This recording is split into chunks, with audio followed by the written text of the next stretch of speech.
Hello everybody. Today I want to talk to you about minimalism in relationships. And by that I mean just every situation where people come together or even live together and where minimalism could play a role in their lives. In the first part of the video, I want to focus on the material part of minimalism, like how you organize people that want to get rid of stuff with people that do not want to get rid of stuff. And in the second part of this video, I want to talk about how to apply this concept of minimalism to relationships, meaning that even in relationships, we should ask ourselves what brings value to our lives, what makes us happy, what does take energy from us, what is worth it when it comes to spending our time and energy, even if it's people. And I don't mean that in any way to get rid of your friends, not at all, but we will see. If you're new here, my name is Leah. I'm uploading videos twice a week about minimalism. If you're interested in that topic, consider subscribing to my YouTube channel. And now let's get started. Usually when you are in a relationship or living with other people or your family or your kids, usually not everybody in a household, in a relationship, in a group of friends discovers minimalism at the same time. I think most likely one person is interested and the rest is not really sure what to think about it or even really doesn't want to have anything to do with minimalism. So if you are the person that wants to live a more minimalist life, but everybody around you, or especially the people you are living with, are not on the same page, then I think there are a few things that you can think about or apply to your life. By applying these things to your life, it makes it more likely that you are happy with your lifestyle, plus maybe also that other people living with you will understand you and maybe even become more minimalist themselves. The first thing I want to say is do never declutter something that doesn't belong to you, and never try to force minimalism on people. Never try to change people in general, actively you making the change that people become different people. That usually doesn't work, and most of the time the changes that people make for themselves, the things that we discover for ourselves, are the ones that are going to stick. So let's start with your minimalist journey if you are a person that wants to live a more minimalist lifestyle. Start with your stuff. Just declutter your stuff that only belongs to you, where you can decide what you want to keep and what you want to get rid of. And by doing that, first, it will be satisfying, it will be great to be on this minimalist journey and to be able to only keep things that spark joy in your life. And maybe that is already an example your family members or your partner wants to follow. And by just keeping it to your stuff, it is really something that other people can look but are not offended by, because it never seems like you want them to change anything. It never seems like you want to force that whole new lifestyle on your complete household. It is just for you. It makes you a whole lot happier, and maybe it already changes the thoughts that other people in your household or your partner has of minimalism. I get it, sometimes it's not enough to just declutter your stuff, because in my household, I've decluttered my stuff many times and there's really not much left, but the majority of stuff we have are things that belong to the whole household, that belong to all of us, or at least to me and my boyfriend. So it's kitchen stuff, it's furniture, it's how our rooms look, it's how they are decorated, things like that. And for people that want to live a more minimalist lifestyle, that can be overwhelming. A good example would be the bookshelves. I think these really colorful, screaming, text-heavy things being on there are distracting for me. They are taking away from the peace and the calm environment I want to have. But they are my boyfriend's and he's absolutely allowed to keep his book. But that would be a thing where even if I declutter my stuff and he is allowed to do whatever he wants with his stuff, we are not on the same page when it comes to how our ideal surroundings should look. I don't think you can just change everything about your surrounding, even though other people want to have their stuff in there. I do think you have the same right of a calm space with not many things in there, with bare walls if you want. You have that same right as other people have their rights to have a cluttered space or a lot of things on their walls. So if you are living with somebody and you want to get rid of things, it doesn't mean that the other person can just fill up that space with his or her stuff. I do think that is important, and I do think talking about it will be the best solution, and just finding some way that everybody is happy. For example, this is my bedroom or our bedroom, and it is pretty bare. I don't think my boyfriend is not okay with it, but I also think maybe if it was only his choice, he would put some more things on the walls or put some more things in this room in general. So I think we have found a good solution where he is definitely not a minimalist. He wouldn't call himself minimalist, but in some areas he doesn't have a lot of stuff, and in other areas he has a normal amount of stuff. And I have a ridiculously small amount of stuff when it comes to my personal belongings, but when it comes to our household, we have, I guess, less than a normal amount of stuff, but we still have a decent amount of stuff. So it means we have something for everything. It's not like you walk into our home or into our kitchen and think, oh wow, you have nothing. It's not equipped for anything. We have enough stuff to like live a normal life, in the sense that we can cook, we can have friends over, we still have enough like plates and cutlery and things like that. So we do just have enough stuff. So our day-to-day life is not like a minimalist challenge where you have to think about how to use things in multiple ways and to always go and take the one towel we have and clean dishes with it and things like that. No, we have a lot of kitchen towels, we have towels to dry our body with, and we have enough of them that we can do laundry once a week and they will be there again, and we never have to worry about not having any left. Another very important part of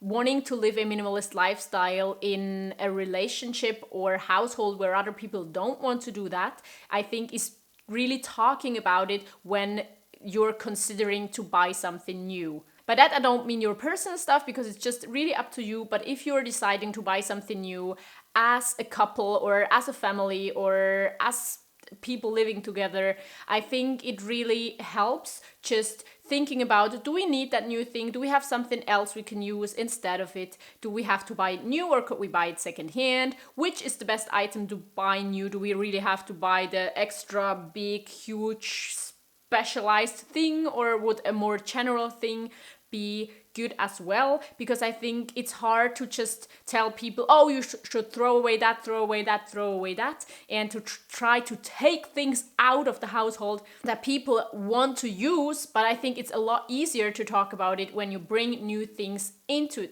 your household. Before we just buy another storage solution, maybe we should instead look on what we are actually using, because I think even if people don't want to be minimalists, usually they are absolutely okay with throwing away stuff or giving away stuff that they absolutely don't use. So just in general, people that do not want to be minimalists are absolutely not the enemy or something like that. I think we are all people. We all have the right to feel comfortable in our homes. And so I think talking about it is always the best idea, because it's so much easier to understand why somebody wants to buy something or keep something if you understand them, instead of just if you have no idea why they would do that, and if you think it's just a ridiculous idea and it doesn't like help anything.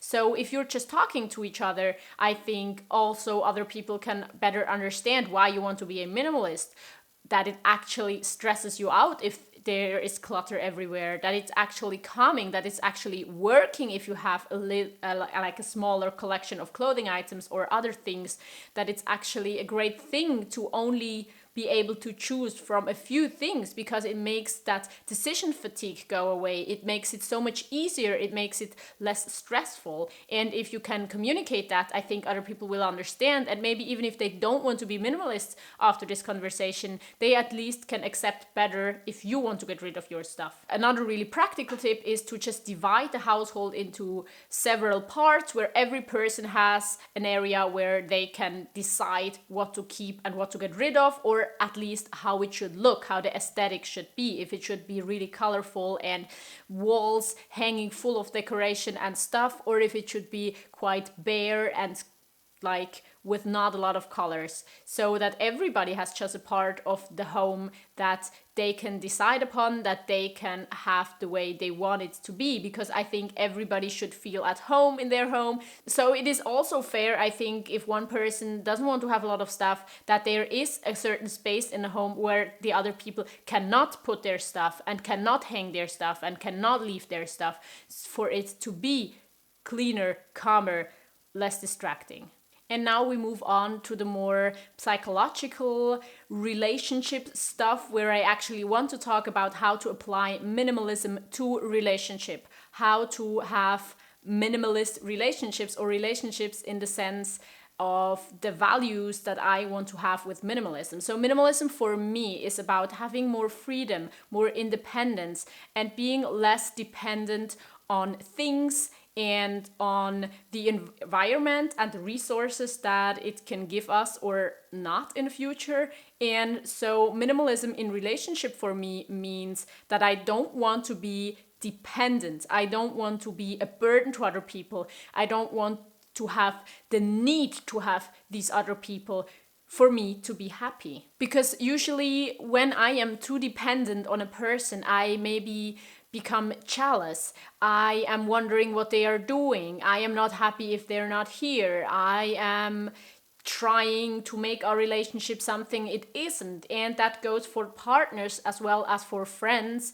Even when it comes to the relationship of me and my son, I think it's not good if I have a certain idea if I really only accept if the relationship works out that way. So I try to take myself back there and really improve myself in a way that I am happy with myself, that I don't need anybody else to make me feel good, that I know that I'm worthy, that I know that my worth is not dependent on what other people say about me, that it's not dependent on what I do, that it's not dependent on how much money I can make or anything like that. That I, as a person, am worthy, and that there is nothing that can take that from me, and to actually live that way, because I think it's so much easier said than done. And in the end, we really have to be honest with ourselves. The only person we are always going to have in our lives is ourselves. We cannot make other people stay by our sides. We cannot decide on what other people's decisions are going to be. We cannot decide how other people feel about us. We can only decide on what we are making out of our lives. And of course, we try to maybe have good relationships with family and friends and partners, and that is a huge part of our lives because we are social beings. But we have to understand that in the end, the person that we are ending up with all the time, all over again, is ourselves. We have to accept ourselves. We have to learn more about ourselves, because otherwise it will always be super hard to bring the things into this world that we want to, because we are always stuck with something we don't understand about ourselves. And I don't think we will ever understand ourselves completely, but it helps to spend time with that and thoughts on this topic, because always wanting other people to make us happy, other people to make us feel worthy or something like that is not gonna work in the end. I mean, if it does for you, then you have really good friends and family.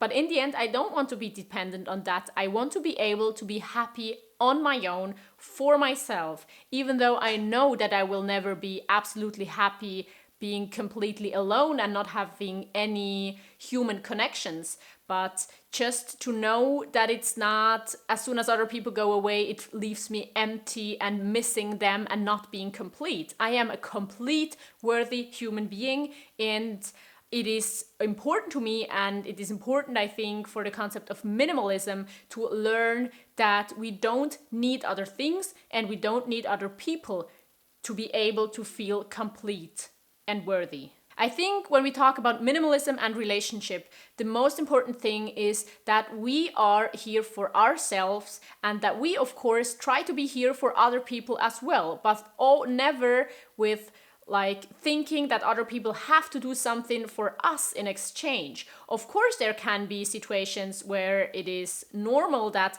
two people do a lot for each other, but a lot of times one person has more resources than the other one. And so I think it's completely okay if one person does a lot more for the other person. Maybe 10 years later, it's gonna be the other way around. It does never make sense to wanting the same thing back, because usually we are different people. We have different resources and we have different needs. So I think when it comes to minimalism and relationships, we should try to be responsible and do not put a burden on other people of thoughts and needs that we want them to fulfill for ourselves. I think we should fulfill our own needs as good as possible. Of course, being a mom, that is a different thing with my son, or in different kinds of relationships, it's different. And so I think minimalism in relationships is a lot about communication. It's a lot about understanding. It's a lot also about learning about ourselves, even though I'm talking about minimalism in relationships. The relationship with ourselves is very important if it comes to sharing things, if it comes to decluttering our own things, or if it comes to decluttering the relationships that are not good for us. And I think it is not selfish if you take care of yourself, if you try to understand yourself better, because only if you are happy with yourself, then you have the resources to also be kind and open and share your resources with other people. Now I would be really interested what you think about this topic, because I think it's very exciting and it's very complicated at the same time. So please leave your thoughts in the comments below if you want to. If you want to see more of my videos, click right here. I've linked you a video and a playlist. Thank you so much for watching this video, and I hope to see you next time. Bye!